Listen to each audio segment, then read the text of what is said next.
I have never tried acid or any other mind-altering drugs apart from pot, alcohol, and 12 cold and flu tablets. Not recommended.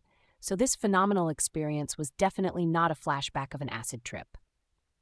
Several weeks ago, on a Thursday afternoon before sport at school, my good friend and I decided that we should alter our state of mind ever so slightly through a complex ritual we like to call getting shit-faced.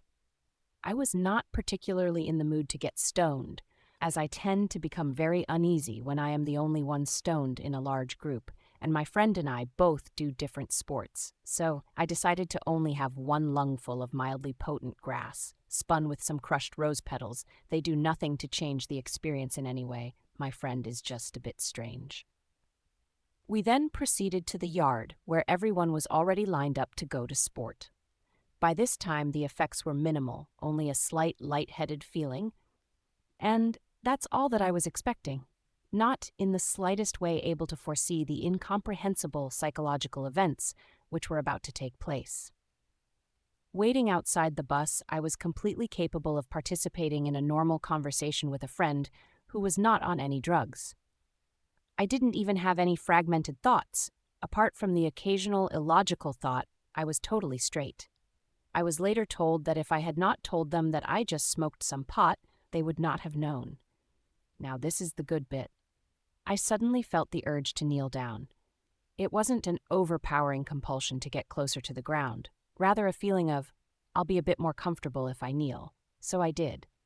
The way down seemed to be the turning point for the experience.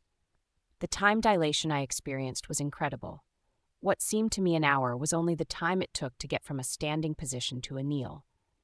I studied the warm sun's rays, which splashed onto the semi-dried grass where I knelt. It seemed to remind me of a time in my childhood that I had long forgotten, when my parents would take me to the river where we used to live. And for an instant, I was once again there, filled with the same uninhibited, innocent bliss that only childhood, and apparently now drugs, could evoke. This total bliss, although indescribably pleasant, came as a shock. I had experienced an emotion similar to this before, yet on a much higher dose. I stood up, and just as mysteriously and unexpectedly as the emotion came, it dissipated, leaving me pondering what had just taken place. I made my way onto the bus and sat by the window. I was joined by a friend, who upon sitting down next to me sparked up a meaningless conversation in which I involved myself for a while. However, in my current state of mind, I knew I would benefit more if I just turned and looked out the window, so I told him in a very polite way that I am incredibly sorry, but I must turn and look out the window now.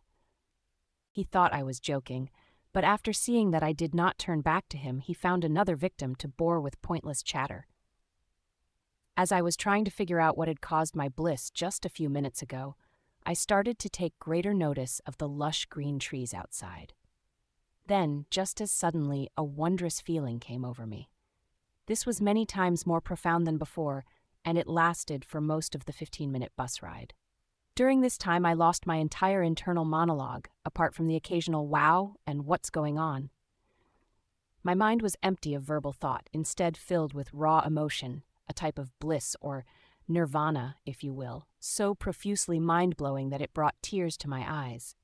An endless psychological orgasm is perhaps the closest verbal description I can put to it. Every stimulus from the outside world conveyed a type of wonder and pure, undivided happiness that I have never seen the likes of before. This utopia stopped when we reached the pools, but then an hour later, on the bus home, I experienced the same phenomenon as before, on the same amazingly vivid scale. And to this day, I occasionally have a glimpse into this state without any drugs, and find that the world seems to have much more wonder and beauty than it once had.